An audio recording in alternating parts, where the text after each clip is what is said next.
Good evening, everyone. Welcome to our first Anglo-Peruvian Society live voting event. It is our pleasure to be at the new premises at the embassy, and after such a long time due to the pandemic. I would like to introduce you to our first speaker, Mr. John Forrest. John is a former head of geography at the William Ellis School. Currently, he's a researcher and the logistics coordinator for the Cambridge University Cavendish Laboratory multidisciplinary research projects in Peru. He has contributed for over 25 years to the Peru Handbook Travel Guide and is co-author with his wife, Julia Postura, of the Culture Smart Guide to Peru. He's lead committee member of the Tambopata Reserve Society and a former vice chairman and committee member of the Anglo-Peruvian Society.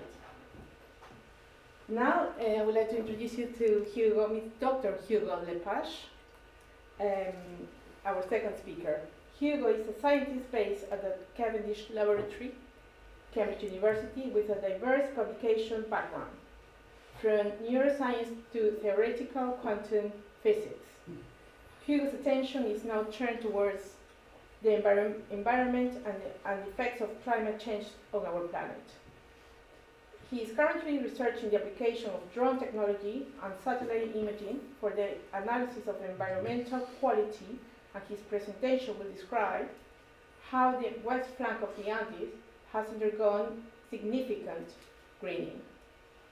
There will be opportunities for questions after the talks end, and thank you very much for coming, and I hope you all enjoy this presentation. John, can thank you very much. Yes. Well, thank you very much.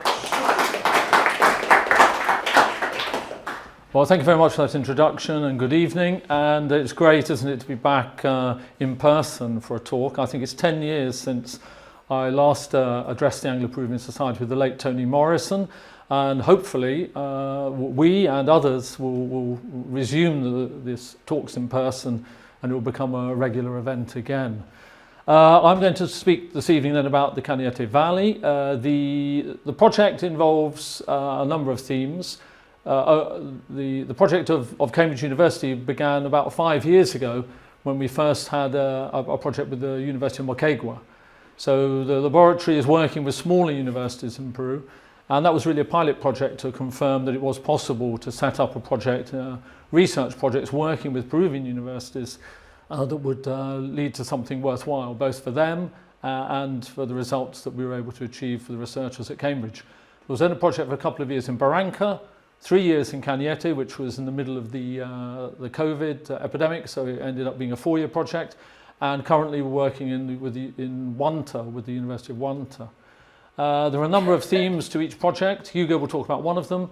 My talk this evening is really just an introduction to the Cañete Valley, so we know a little bit more about it, because in the 4 years we were there, we got to know many remoter parts of it. And rather than just give you a tour of the Cañete Valley, I've tried to frame it in a kind of slightly investigative way, but we didn't undertake a kind of in-depth socio-economic or research project in the valley. So this is all just through, as we passed through, undertaking the other projects. So Cañete Valley, as most of you know, is only about 3 hours south of Lima, pretty accessible on the Panamericana. If you can manage to find your way through Imperial, Nueva Imperial, our route has at times taken us literally through the wholesale fruit market as a way of escaping. And on to Lunahuaná, you should be there within about 4 hours. And Lunahuaná obviously is the place that most people are familiar with there. Attractive town with its main plaza, adventure tourism, canoeing, pony trekking. Obviously there's the bodegas you can visit, and the attraction obviously of the Camarones there. So these are some that were collected as part of the project that looked at the Camarones. We could give a talk on that later on. And so I'd like to ask how many people have actually been beyond Lunahuaná, higher up the valley? I know Peter has, somebody else. There's only a couple of you, but I imagine many of you, I won't ask for hands, have been to Lunahuaná itself. Well, carrying on from Lunahuaná is very extensive, because the Lunahuaná is really at the bottom of the valley, and it's a large valley extending high up into the Andes, 12 major tributaries, and over a third of it is covered by this landscape reserve in the uppermost part. So it's also a slightly unusual valley in that its trajectory isn't strictly kind of east-west. It does kind of curve right up behind and have a much more north-south trajectory in its upper part. And of course it is all within the Department of Lima. You can't really see it there, but they are the 12 main tributaries highlighted, of which we went up most but not all of them. So the coast, obviously, so I'm going to run through some of the challenges, as is true of many of these coastal valleys. So the Cañete Valley is no exception. To begin with, we've got this coastal batholith, so volcanic rocks laid down underground in the past, now exposed, that create these kind of steep-sided valleys around Lunahuaná. As you go up, then you enter this kind of intermontane basin, which is very unstable because a lot of deposits there, sedimentary deposits, volcanic deposits, have accumulated and creates significant problems due to its instability. In that area you'll experience a number of landslides. And in the upper part, the part where you've got the sedimentary rocks, is a kind of full-on karst scenery with the whole range of typical kind of karst features that you might expect from dry rivers, swallow holes, springs, gorges, and the deepest high altitude cave system in the world. Not accessible, it's shut off above Larousse, but a British team has been down it. And right at the top of the valley, it's surrounded by these very high peaks, which many of you will have seen as you've flown to Ayacucho or Cusco. So Ticlio, Yongote not in the image, that's the Pariacaca Massif with Cocripuco in the middle and the Pariacaca itself on the right. And of course, some of you will be familiar with Pariacaca in particular because of the Inca road, major Inca road that ran across its lower slopes to Tanta, which was the bofedal above Pachacamac, where llamas, alpacas could reach and find grazing, being the nearest point to the coast where that was possible in Inca times. So that is the route then that came from the Royal Inca Road at Jauja down to Pachacamac, passing the massifs. So this area then, for a significant amount of time, has had considerable human activity. Other Inca roads of significance there, but of course the whole area was covered in many other trails and connections that aren't showing up on that map. And almost certainly a lot of the activity there has its origins in the pre-Inca times, particularly in the kind of Wari period, who probably set out the initial routes in that area. So the Cañete Valley then is running from here up to Tamborreal. And when the Spanish came, they also pretty quickly colonized the area, establishing small settlements, most of which are not on the valley floor itself, but are up above the valley, probably for reasons of avoid flooding, perhaps the disease and that would have occurred in the valley. So most of those villages are all up above the valley floor and have to be accessed individually from the main road up the valley today. And at one point there was also railway access to the very highest point in the valley, to Chaucha, on a branch line off the central railway. That ran through until into the 1990s. I think the last train was there at the end of the 90s. And the track, unfortunately, has gone now. It's all been taken up, though it would provide a very good mountain bike trail now. That is Chaucha Station today, now with other uses, and it was built to service the Yaricocha mine nearby, which now, unfortunately, takes out all its everything that's mined comes out by truck now. So the route up the valley is pretty good. There's a decent road well above Lunahuaná. It is a tarmac road all the way to Huancayo. There are some sections where it's not possible to tarmac it. Up to Yauyos, the access is principally from Cañete Imperial. Above Yauyos, they tend to, the access really is from Huancayo, because it just takes too long, given the nature of the road, windy, narrow, to come all the way down the valley. So it means that in the daytime, there's not that much traffic, and most of the very limited traffic that there is at night. So sections where it's a little bit more heart in your mouth time, but there's really no alternative.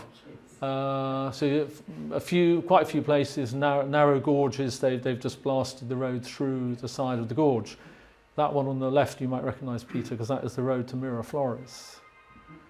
And elsewhere, almost all the roads off the main valley then are dirt roads, accessing communities high up out of the valley floor itself. But generally, quite decent dirt roads in quite good condition. So, in other words, most of the places here are pretty accessible. So the landscape has been heavily shaped by human activity for a very long time. I'm not sure the image clearly shows it, but this whole area here around the town, the small town of Lincha at the top there, is very heavily terraced. Now that terracing almost certainly has its origins in the Wari times. I'm sure some of you here may know more than I do about the history, possibly of this area, and certainly how it may have evolved. But I have read that maybe the Incas, having seen what the Wari did in this area, took the concept of terracing construction and the kind of sophisticated way in which they did it from the terracing they found in this area. I don't know, there was no reference for that, what I read there, and maybe some of you would disagree with that, but the suggestion was that these terraces were very well built, very extensive, and the Incas copied it, and elsewhere, as we know, in the Inca Empire, their terracing was very sophisticated. When the Wari disappeared, then there was the Yauyos culture, of which I've been able to find out very little really, but they appear to have occupied the area until the Inca arrived, and I would suggest that these terraces have been in fairly continuous use right through from the Wari times until very recently really, because in colonial times, post-colonial times, that carried on until really perhaps the 1970s. I have the impression that a lot of this terracing was very heavily farmed. Now, I don't know whether if I turn this off, possibly it will affect the image of the camera, but it may slightly improve the view there. So this is the Laraus Valley, which some of you may be familiar with, which is a side valley just off the main valley. It's only 8 kilometres up to Laraus, and the community itself have tarmacked the road. But you've got terracing, particularly on the right-hand side, but also on much of the left-hand side as well, in this kind of natural amphitheatre. And so obviously a very major work to create them. And we assume that at one point they were heavily farmed. Now, why exactly this was heavily farmed? Was it just to provide for the people living in the valley? More likely, the produce was taken certainly up towards the Central Valley, but possibly also down towards the coast.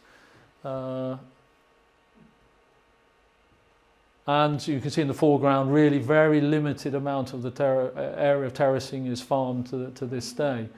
Most of it is abandoned. The population is too small and no longer required. They are keen for those interested with ideas as to how they could make more use of them. Perhaps we'll come back to that later. This then is near Caraña, on the opposite side of the Cañete Valley, almost exactly opposite. The site of Huamanmarca, but just below the village of Caraña, an even more impressive site, accessed by a trail that you can see on the right there. And so the whole, not only an area that you cannot see here, but this whole slope here, heavily terraced. And at the bottom there, this kind of natural amphitheatre that has been terraced, and of course immediately, I think anybody seeing that will immediately think of the site of Marai outside Cusco, well known for its position in Inca times for crop experimentation. And you have to wonder whether possibly this also was had a similar function at some point. So a very impressive site. Very few people visit it, I think. Slightly inaccessible from the valley, 25 kilometres off the main valley, dirt road, but not a bad road. So Caranya itself, the terracing nearer to Caranya are still in significant use, as is the case with some other villages as well. And they, in later times, developed a particular form of farming, which was to grow garlic. And so it became, well, I don't know if it's known in Peru that, you know, garlic comes from Caranya, but it was obviously farmed to the extent that is the symbol in the main plaza, a bulb of garlic. But unfortunately today they're not growing any garlic. And that's particularly, I think, due to climate change in recent years, maybe also due to production elsewhere. Equally, the potatoes is also subject to having problems with respect to climate change. Disease, as the temperatures are a bit warmer, has been impacting on potato production. So even with agriculture, the one thing in particular that's, you know, traditionally occurred there, you know, they're facing many challenges now from climate change. But we can see that in the past, the villages were once, you know, quite wealthy, quite significant. In all the main streets, you'll find, you know, substantial houses with signs that they were once, you know, people had some wealth living there. The secondary school, you know, a substantial building, now almost a ruin, but still in use. And you know, evidence that in the past, towns like Caranya, like Alice, were once very significant. Back in the days when, you know, people didn't travel so much. I have the impression here that in Alice and also in maybe Tomas, that these plazas were closed plazas where maybe they could shut them off, perhaps bring the animals into them at night, and with only 2 or 3 entrances into the plazas themselves. And then the streets leading out again, you know, with some fairly substantial houses in them. But difficult today, apart from climate change. Down on the coast we have, you know, these huge irrigated areas now. This area is all developed in recent years around Kilmarnock, and many of you will be familiar with, you know, similar coastal areas in the coastal valleys where large irrigation projects have been developed. And it's obviously far easier to produce fruit and vegetables here and get them to Lima than it is up on the terraces in those villages. Most villages still have people living in them. El Pino, I believe, only has about 20-something people living in it. But when we were there at one point, there were over 1,000 turned up for a fiesta, suggesting, you know, that there's still very strong links to those who lived there in the past. This village, Huaquis, is above the village of Miraflores. It's not been inhabited for quite some time, and it was due to principally due to problems with water supply, getting water to it, but not recently. So it's not a direct kind of climate change impact. But several other villages perhaps are in a similar position, perched high here on the slopes of the Cañete Valley. As I said before, you know, these colonial villages well above the valley floor itself of the Cañete Valley. But on the other hand, the access to it, this is the principal access. I couldn't look at my photo that had somebody standing in it, but this is, you know, if I stood there, I would be about that high, that tall. And that apparently was the main route from up to it. So just if we have trying to do a little summary then of what we see, we can see that the large towns on the coast have all significantly increased in population. Maybe the ones more on the valley floor, the more modern villages perhaps on the valley floor have, particularly post-COVID, it seems some people were returning or at least renovating their properties there with the idea that perhaps they would need to use them again in future. But in these lower valleys, the higher up villages, Lincha, Viniac and so on, no growth there, I would suggest. Yauyos, the provincial capital, Huancayo, well known for its tourism, they're kind of more stable. But the villages much higher up, they're definitely in decline. So some opportunities there to try to retain some activity, to try to attract the younger population to stay there. The option of almost all villages have some kind of piscigranja.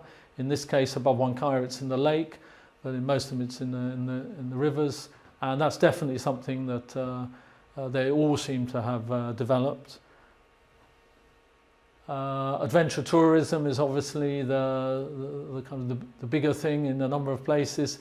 Obviously, as we all know, it's a very fickle activity, unpredictable, and but you know there are some absolutely tremendous attractions there. This is, some of you have been to Huancayo. I'm sure you've seen images of it, and it's the kind of place that attracts.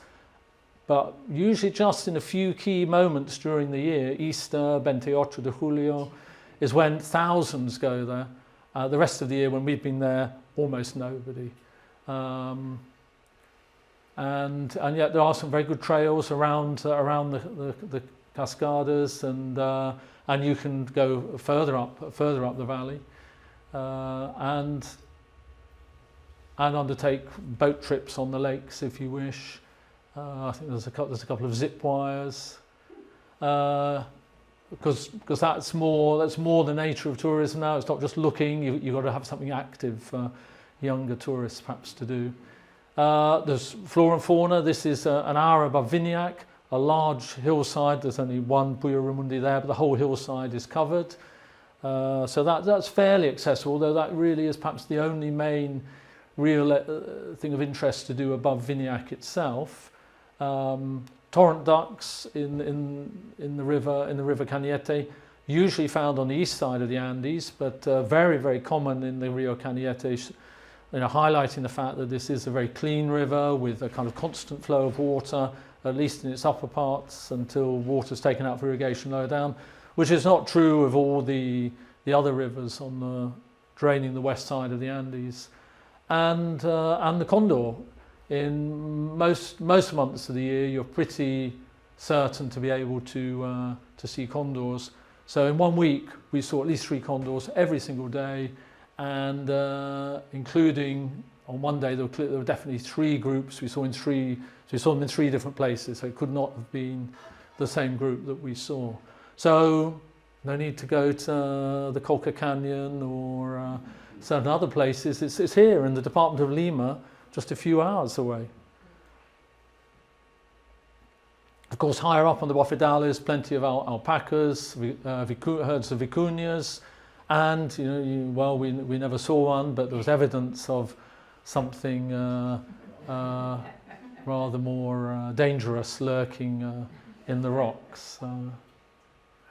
Also, so culturally then, we've referred to the ancient terracing already, and the associated remains, but significant colonial heritage, particularly through 2 or 3 small churches that have survived. So this is either Caraña or Vilca, high up the valley, quite inaccessible, but well preserved. Something else some of you may have heard of is the highest high altitude pedestrian bridge in the world. So that was originally built to take minerals out of the mine, which is in the background there, up to Chalcha, up to the station. It replaced the old traditional type of teleférico. I'm not sure it ever worked as a teleférico, this one. You can see the village of Tinco here is only about 1,000 feet below the bridge.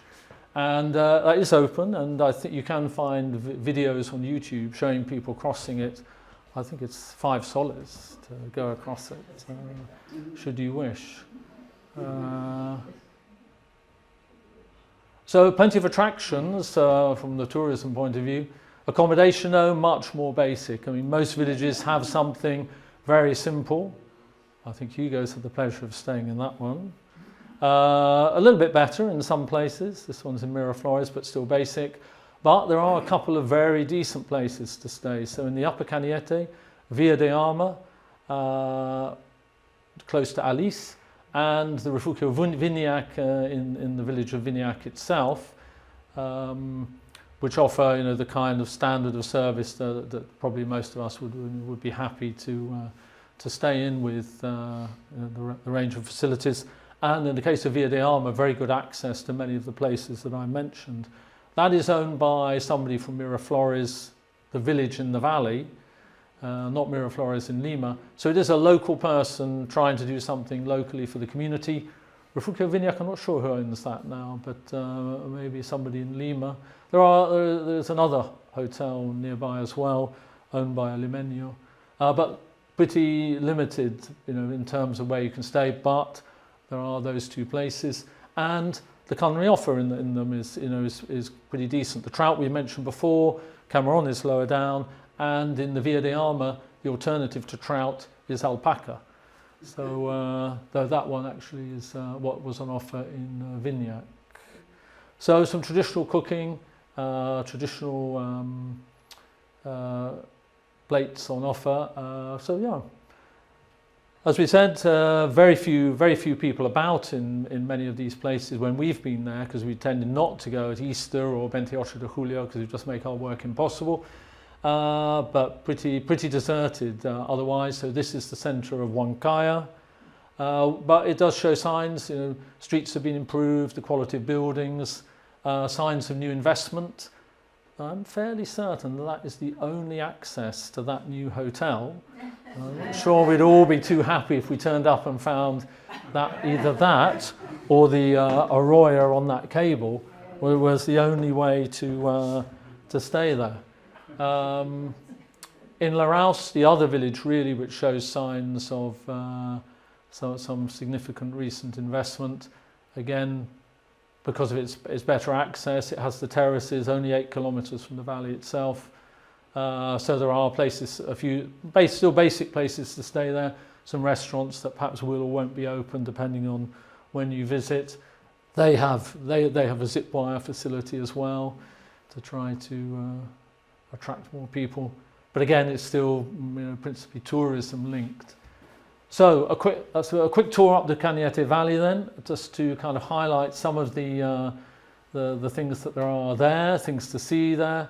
In terms of how it can develop further, I think that it's hard to see what the possibilities are really, because there's not much they can grow that you can't grow elsewhere. Tourism is very unreliable activity, but there are absolutely fantastic trekking, mountain biking type options there, but it just doesn't seem to be sold, or perhaps it's because the backup infrastructure of accommodation isn't yet there, but it is relatively accessible. And one of my main reasons for talking to you about it is to try to encourage you the next time you're in Lima to consider a trip up there really. My final slide is of the Sinue Valley. No visitors go there, and yet it's parallel really to the valley with Huancayo in it, and great bird life there, very attractive valley, and pretty accessible. Okay, thank you very much.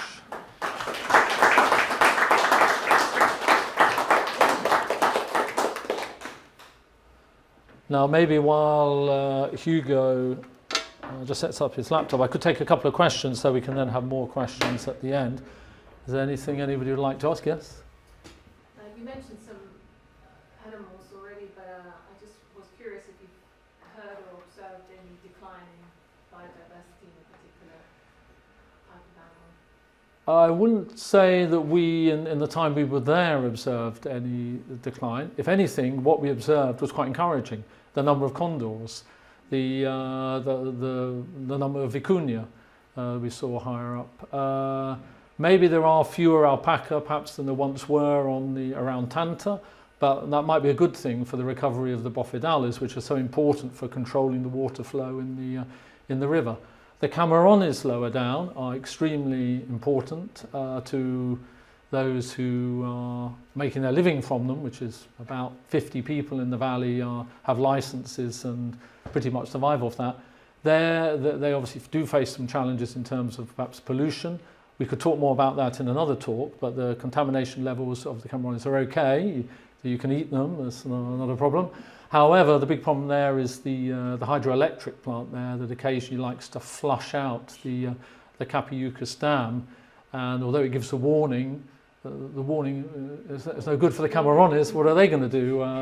And that potentially is if we could, with another project, we might look at the impact of that on the Camerones. But elsewhere, I would say that the other indicators, particularly birds is the one we were particularly looking at as bioindicators, was good. One more question, then we'll move on to Hugo. Do the tour companies in Lima actually sell?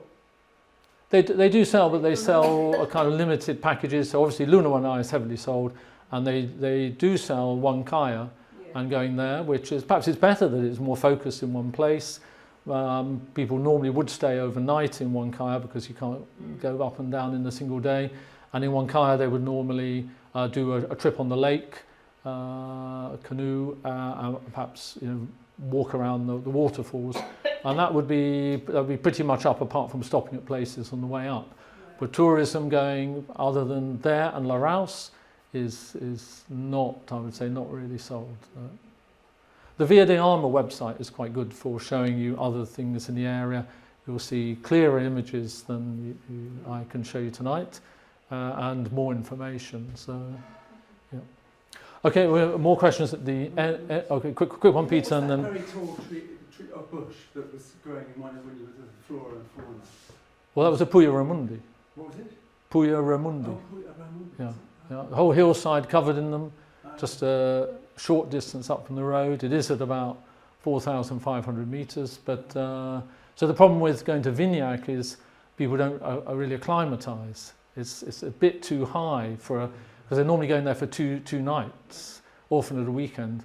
So to acclimatise and then go even higher is a bit challenging. If you're staying there longer, if you go in the main valley, Via de Alma is quite well positioned to acclimatise, have a day or two on the valley floor, and then go higher up. That would work. Yeah. And mining, is there much mining up? Mining, the big mine at Yauricocha, which was formerly British owned, now owned by a company called Sierra Metals, which I think is Canadian majority shareholder, still operating, trucking out the minerals via Huancayo for processing in the La Arroya area, I think, and used to employ a lot of local people. That's one of the problems. So people in Laos and those villages used to work there, but they don't have the skills for modern mining, so there's no employment for them, so they now work in Lima and other things, and others have been brought in more qualified to work in the mine.